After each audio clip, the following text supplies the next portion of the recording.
principe de Génération Bleue, c'est de rassembler un peu toutes les forces vives du rugby français autour de nos 16, 17 et 18. C'est plutôt un camp d'entraînement qu'une compétition. C'est de vraiment mettre en relation le club, la fédération, les cadres techniques, qui y ait un échange permanent autour de nos jeunes garçons qui sont détectés de haut niveau, afin qu'on leur amène un peu un complément de formation pour les préparer à être des joueurs des équipes de France pour les années futures et les clubs pro. Ça veut dire que c'est un travail en commun, fédération et club. Alors, le principal objectif de Génération Bleue, c'est de faire un état des lieux, on va dire des ressources du rugby français sur les catégories de jeunes, moins de 16, moins de 17, moins de 18. Ça nous permet d'évaluer les meilleurs joueurs, ou on va dire l'ensemble des joueurs entre eux. Et ça nous permet aussi de partager vraiment ce projet avec l'ensemble des acteurs de la formation des jeunes, c'est-à-dire les managers d'académie et aussi les encadrements de clubs. C'est très bien, les choses prennent en fait, les choses prennent forme. Et ça c'est positif. Il faut savoir aussi bien exprimer fort qu'est-ce qu'on a aimé. D'accord? Pour juste renforcer aussi ce sentiment de t'as ça on sait le faire. Ok?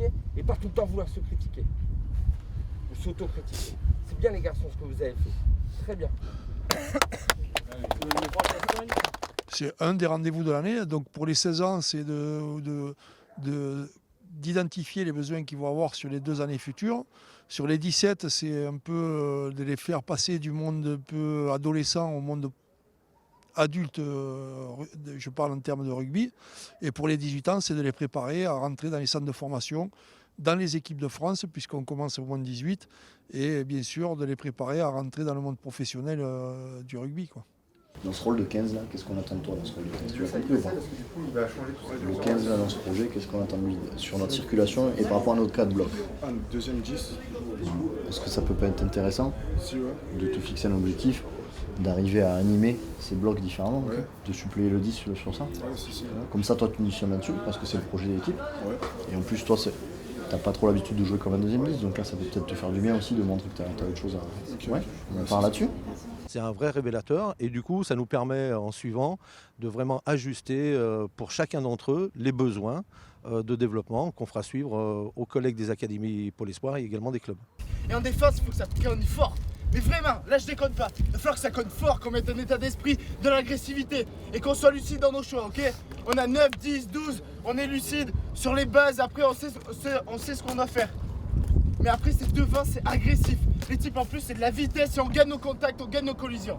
Et on continue comme ça les gars, ok? Allez, faut que ça reste debout. 1, 2, 3. C'est-à-dire que chaque gamin qui est détecté de haut niveau, qui a, je dirais, un super pouvoir, on puisse aussi l'accompagner sur ses faiblesses dès l'âge de 16 ans, 17, 18, qu'on fasse évoluer le process. Et pour ça, il faut l'évaluer. Et ici, c'est l'endroit idéal pour qu'on évalue les 16, 17, 18.